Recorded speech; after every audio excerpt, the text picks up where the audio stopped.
The lead clip is probably the most universally used lead system in carp fishing today, and quite rightly so, because it is so versatile, but it's also the one that people get wrong the most. I've been writing about this little fella for maybe 10 years now, and I still see people doing it wrong. And the major mistake that people make is the swivel that goes in the end of the lead clip isn't in tight enough. It gets pulled in about half the distance, and when you get a take, it pulls out at the end, and that means the lead will never come off. If the swivel pulls out before the lead comes off, the lead will never release. Now inside that lead clip is a little tiny ridge of hard plastic, and when you pull the size 8 swivel into it, it should click past that ridge. If it does, that means it's in tight enough. And then the other mistake people make is they ram that rubber connector on as far as they possibly can, and they do it dry as well. What you need to be doing is wetting the back of the clip with saliva and then pushing the rubber on and off a couple of times just to get the saliva underneath it, and then it'll work properly. And this is the test. Hold the lead like it's got snagged during the fight, pull against it like a fish would, and off the lead comes.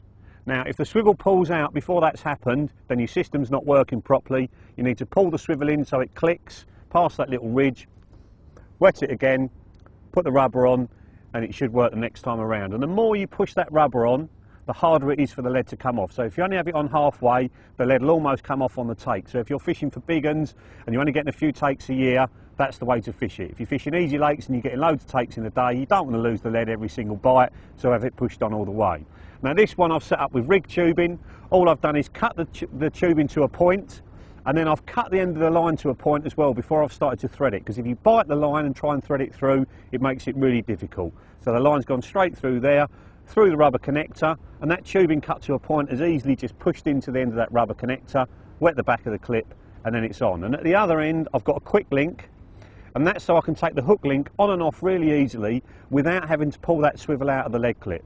The more I pull that swivel in and out, the more I'll be wearing the ridge down, and that's when it can keep pulling out for no reason. So if you use a quick link, it's going to make the system last longer, and I've just covered that up with a little bit of 3mm silicone, and I've got one of my favourite link loops on the end now.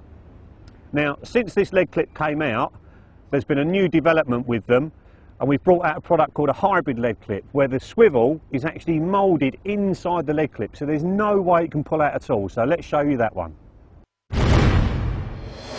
And there it is, the hybrid lead clip.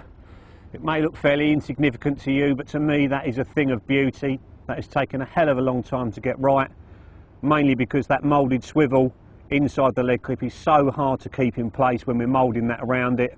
But the old injection moulders have done it in the end, and they've done it in the safe zone colours as well. So all the lead clips, rubbers and hybrid lead clips are now available in the transparent colours to blend in even better on the bottom. You can see there the main line is just tied to that eye. If you want to use lead core, you just loop to loop it on, and then at the other end we've given you a ring swivel so you can tie the hook link directly to the ring swivel if you want to, or what I do, I chop the ring swivel off and I replace it with a quick link from a quick change hook links. Exactly the same rules apply.